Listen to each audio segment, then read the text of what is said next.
आप सभी का स्वागत है इस पेशकश में जिसे हम कहते हैं तलाश जवाब की। और मैं हूं आंचल मिस्कीन। दोस्तों, आज की जो हमारी पेशकश है वो सोशल मीडिया पर छाई एक खबर से जुड़ी है, और जो ये खबर है ये हमारी एजुकेशन सेक्टर से आई है। दोस्तों, खबर ये आई है कि कश्मीर के कई टॉप कोचिंग जो इंस्टीट्यूट्स है they have failed to deliver results. और डिलीवर रिजल्ट्स कहाँ? नीट के एग्ज़ाम्स में। दोस्तों, हम जानते हैं कि जब बच्चा अपनी एजुकेशन ख़त्म, स्कूलिंग अगर मेन फोकस पहले उस पर रखें तो उस पर बात करें, तो जब बच्चा अपनी स्कूलिंग ख़त्म करने की और आता है, मेनली 10th के बाद से ही, 10th से ही इनफैक्ट या 9th से ही इनफैक्ट, जो पेरेंट्स हैं वो सोचते हैं कि हमारे बच्चे का कल सुनहरा होगा, अच्छा होगा, बेहतर होगा। तो उस उम्मीद से वो चाहते हैं कि अपने बच्चे को बेस्ट से बेस्ट फैसिलिटी प्रोवाइड करें, और उसके लिए वो क्या करते हैं, बेस्ट से best coaching institute with good grades, with good background history check करते हैं, फिर उनको वहाँ एडमिट करते हैं और लाखों रुपया खर्च करते हैं अपने बच्चे के बेहतर कल की ओर। किस उम्मीद से? ताकि उनका बच्चा जो है आज मेहनत करके कल को एक आराम की ज़िंदगी बिताए और एक बेहतर करियर के साथ ग्रो करे। पर आज एक बात जो है, जो एक डार्क सीक्रेट है, एक डार्क साइड है ऑफ कोचिंग इंस्टीट्यूट्स, वो कहीं ना कहीं हाईलाइट होता हुआ सामने आ रहा है। देखा गया है कि कई बड़े बड़े नाम है कोचिंग इंस्टीट्यूट्स के जो कश्मीर में या जम्मू में अपनी जगह बनाए हुए हैं, जिसमें से एक आता है आकाश इंस्टीट्यूट। या आकाश इंस्टीट्यूट जैसे कई ऐसे इंस्टीट्यूट्स हैं जो अपने नाम बनाए हुए हैं कोचिंग इंडस्ट्री में। अब ये एक इंडस्ट्री बन चुकी है अनफॉर्चुनेटली। एक टाइम पे एजुकेशन जो थी वो बहुत ही प्योर मानी जाती थी, और it use to be a selfless duty, जिसमें पैसा नहीं देखा जाता था। ये एक टीचर ये देखता था कि जो उसका बच्चा है वो जो उसके पास नॉलेज है वो अपने स्टूडेंट को दे, अपने स्टूडेंट को इस तरह से पॉलिश करे कि कल को वो एक बेहतर नॉलेज और एक वेल रेड बंदे की तरह सोसाइटी में शामिल हो सके एज एन अडल्ट। बट आज के टाइम पे ये एक इंडस्ट्री बन चुकी है, ये एक धंधा बन चुका है। Unfortunately it's just a medium of business. और इसको सर्कुलेशन में और कौन लेके आ रहे हैं? पेरेंट्स, क्योंकि वो चाहते हैं कि ये जो बड़े बड़े नाम हैं, यही वो बड़े बड़े नाम हैं जो हमारे बच्चे को शॉर्ट सक्सेस तक लेके जा सकते हैं। पर फिर भी अगर हम इस तरीके का आज का जो रिपोर्ट देखें, ये साफ दिखाता है कि अब जो कोचिंग इंस्टीट्यूट्स है they are just focusing towards one thing, जिसमें है ज़्यादा से ज़्यादा बच्चे एनरोल हों, और क्वालिटी ऑफ एजुकेशन उस वजह से गिरती हुई दिखाई दे रही है। और अगर एक और चीज़ इसमें हम इन्वेस्टिगेट करें, देखें और पता करें, तो वहाँ ये बात सामने आएगी कि जो कोचिंग इंडस्ट्रीज़ में जो लोग एक अपनी डोमिनेटिंग जगह बनाए हुए हैं, जिन्होंने कोचिंग इंस्टीट्यूट्स जो बड़े बड़े नाम वाले डाल रखे हैं, वो खुद एजुकेशनलिस्ट है ही नहीं। उनका खुद का टीचिंग बैकग्राउंड या एजुकेशन बैकग्राउंड है ही नहीं। They are mere businessman. कोई काम नहीं है, कोई लेना देना नहीं है उन्हें एजुकेशन से। उन्हें सिर्फ पैसा कमाना है। पैसा कमाने के लिए मीडियम क्या चुना? किताबें, एजुकेशन। इसी चीज़ को आगे बढ़ाने के लिए इनके लिए फोकस में क्या है? बच्चे ज़्यादा से ज़्यादा एनरोल हों। बच्चे ज़्यादा से ज़्यादा एनरोल होंगे, ज़्यादा से ज़्यादा फीस आएगी।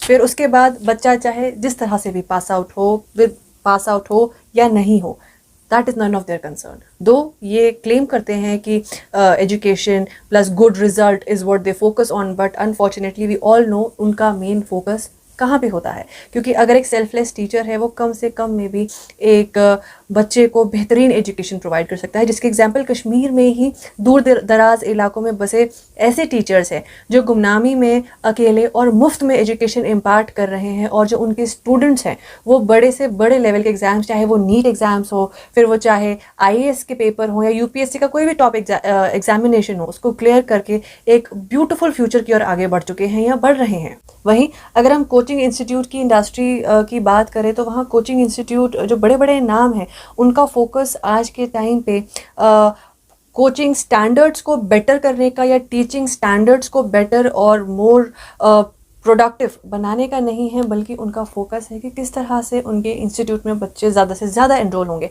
प्लस वहाँ एक और चीज़ देखने को मिली है, एग्ज़ाम के बाद जब रिज़ल्ट निकलता है तो होर्डिंग में मोस्टली अगर आप देखेंगे तो 2 से 4 बच्चे हमेशा ऐसे होते हैं जो हर इंस्टीट्यूट क्लेम करता है उसके इंस्टीट्यूट का है, और वो उसके इंस्टीट्यूट का पास आउट है और उसकी मेहनत से ये बच्चा टॉप कर रहा है, एक्सेट्रा एक्सेट्रा।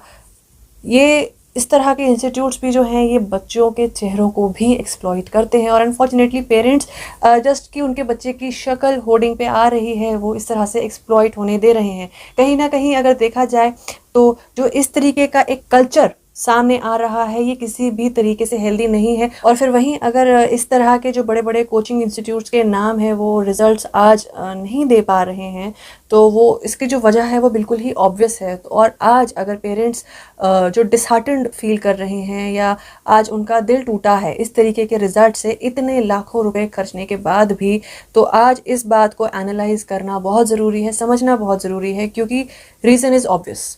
जैसा कि हमने कहा, इनका मकसद सिर्फ अपने बंगले खड़े करना है, पैसा बनाना है, बैंक बैलेंस बनाना है, क्योंकि ये $1 मिलियन इंडस्ट्री है जिसको इन्हें एनकैश करना है। और इसका मीडियम कौन है? Parents and students. और यहाँ एक और जो बात है जिसे मेनली हाईलाइट करने की ज़रूरत है, जो ये कोचिंग इंडस्ट्रीज़ बिना किसी रेगुलेशन के इस तरह के मल्टीप्लाई होते जा रहे हैं, ये भी एक रीज़न है कि इस तरीके का आज एक एग्जाम्पल या खबर सामने आई है। अगर इन पर रेगुलेशन लगा दिया जाएगा, इन्हें लॉज के अंडर इनके प्रैक्टिस होगी, चाहे फिर वो इनकी फ़ीस स्ट्रक्चर हो, चाहे वो इनका एनरोलमेंट हो, या हर पर स्टूडेंट कितने बच्चे हों जिन पर एक टीचर असाइन हो, अगर इन सब फैक्टर्स को लॉज एंड रेगुलेशन के अंडर रखते हुए इन कोचिंग इंस्टीट्यूट्स को रेगुलेट किया जाएगा, तो शायद कहीं ना कहीं ये पेरेंट्स के लिए भी किसी तरीके की आसाइश होगी और ये बच्चों के फ्यूचर को भी एक सेफ हैंड्स में देने वाली बात होगी। वरना फिर यही होगा कि एक businessman claiming to be an educationist बच्चों के फ्यूचर को शेप दे रहा है। तो आप ऐसे में सोच सकते हैं कि आप एक ब्रिलियंट या इंटेलेक्चुअल माइंड को नहीं बल्कि रोबोट्स को मैन्युफैक्चर कर रहे हैं, और उनकी जो ग्रोथ है कहीं ना कहीं एक जगह तक सिर्फ लिमिटेड ही रह जाएगी। उनका जो एक लिमिट है वो लिमिटलेस नहीं होंगे, उनमें खुद की क्रिएटिव थिंकिंग नहीं होगी, वो बुकिश होंगे। सो इसी चीज़ के कई एस्पेक्ट्स हैं जो हम कवर करेंगे, जो शायद मुझसे भी आज हमसे भी मिस हो रहे होंगे। पर दोस्तों, ये अगर आज खबर सामने आई है तो इस खबर पर पेरेंट्स और एडमिनिस्ट्रेशन दोनों को अपनी पैनी नज़र अब बनाने की बहुत ज़रूरत है। तो उम्मीद है दोस्तों, जो हमारी ये आज की एक एनालिसिस थी, एक रिपोर्ट थी, आई एम श्योर ये आप सभी भी जानते होंगे, समझते होंगे इस बात को, पर फिर भी इस बात को एक वर्बल तरीके से फिर सामने रखना बहुत ज़रूरी है, ताकि जो बात आप ऑलरेडी जानते हैं आप कहीं ना कहीं उसको आने वाले समय में अमल में ज़रूर लाने की कोशिश करेंगे, या एडमिनिस्ट्रेशन इस बात को कहीं ना कहीं एक सीवियर स्टेप के तौर पे इम्प्लीमेंट करने की कोशिश करेंगे और कदम बढ़ाएंगे। तो इसी बात के साथ, इसी उम्मीद के साथ हमारी इस पेशकश में सिर्फ इतना ही। हम फिर हाजिर होंगे आप सभी के सामने किसी और रिपोर्ट के साथ। तब तक के लिए, बाकी खबरों के लिए आप सभी बने रहिए QNS TV के साथ, और मुझे दीजिए इजाज़त। नमस्कार।